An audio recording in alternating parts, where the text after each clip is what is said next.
जितने आस्था चैनल पर कथा सुन रहे हो, जितने फेसबुक और यूट्यूब पर सुन रहे हो, और जितने इस छत्तीसगढ़ की पावन धरा पर बैठकर सुन रहे हो, बहुत सावधानी से सुनना।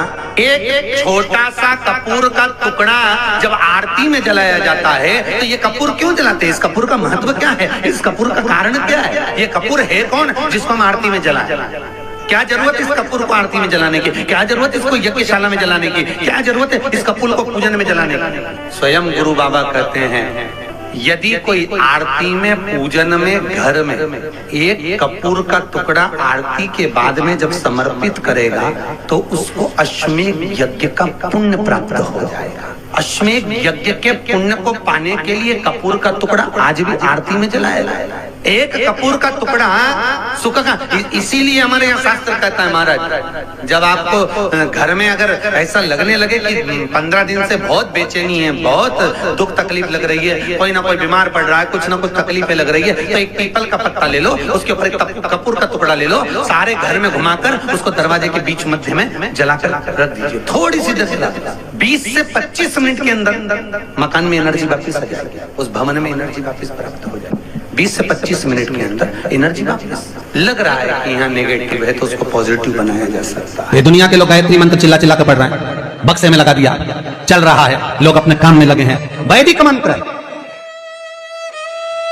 चतुर ब्राह्मण जब यज्ञ कराने बैठते हैं, चतुर ब्राह्मण जब विद्वान ब्राह्मण, विद्वान आचार्यगण, कर्मकांडी ब्राह्मण जब अनुष्ठान करते हैं तो गायत्री मंत्र जब आता है तो मौन हो जाता है, चुप। वैदिक मंत्र मौन।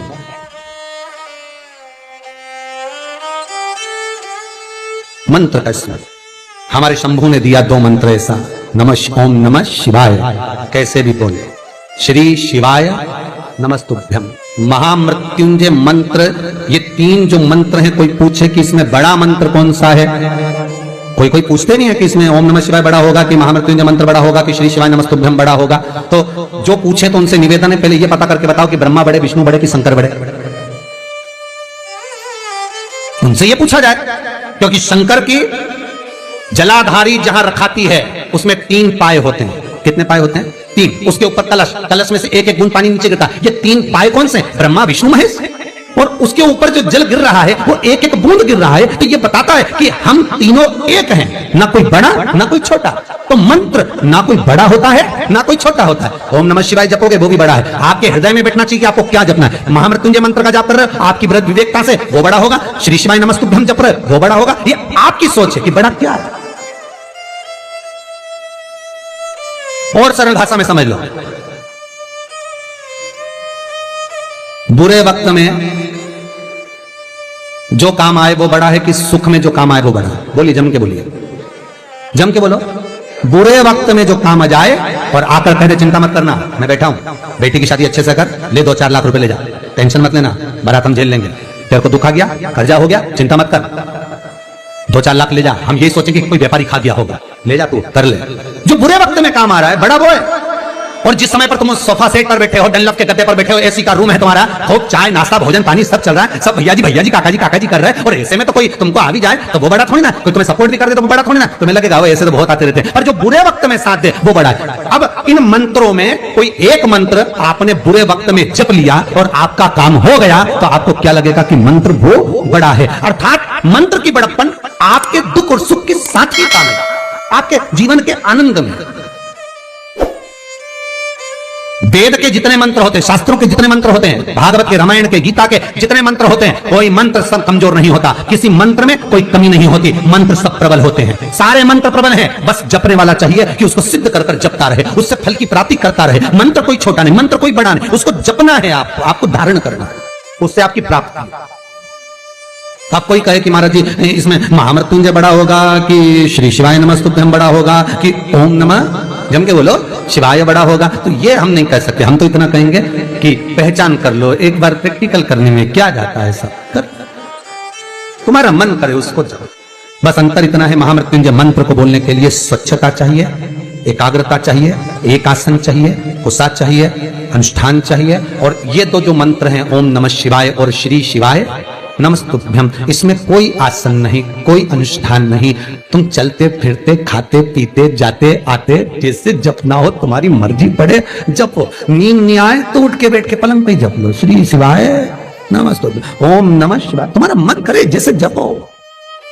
हम तो कई बार कहते हैं बच्चों को डांटो भी तो मंत्र ओम नमः शिवाय, चिल्ला भी रहे श्री शिवाय नमस्तुभ्यम मंत्र का। पहले भी कहा, फिर कहते हैं, सबसे कठोर लोहा, लोहे से कठोर अग्नि, क्योंकि अग्नि लोहे को गला देती है। और अग्नि से कठोर होता है पानी, जो अग्नि को बुझा देता है। और पानी से कठोर होता है मनुष्य, जो लोटे में भर के डकार जाता है। और मनुष्य से ज्यादा कठोर होती है बीमारी, जो मनुष्य को ही निगल जाती है। और बीमारी से भी ज्यादा कठोर होता है मेरा कालो का काल महाकाल, जो बीमारी को ही निगल जाता है। अकाल मृत्यु वो मरे जो काम करे चंडाल का, और काल उसका क्या बिगाड़े जो भक्त हो महाकाल का। शंकर की उपासना करी है, शिव का स्मरण करा है, तो जीवन में सुख का भान तो रहेगा, आनंद की अनुभूति तो रहेगी। जिसका शरीर में कहीं चर्म रोग हो गया हो, चमड़ी सफेद पड़ गई हो, तो गाय के बछड़ा जब दूध पिए तो उसके फेन को चम्मच में उठा लो, निकाल लो, और पूर्णिमा की रात्रि को 12 बजे के लगभग में शरीर में उसको लगा लो, जहां दागे, और थोड़ी देर बैठ जाओ चंद्र की रोशनी के, थोड़ी देर बैठ जाओ। उसके बाद में फिर स्नान कर लो।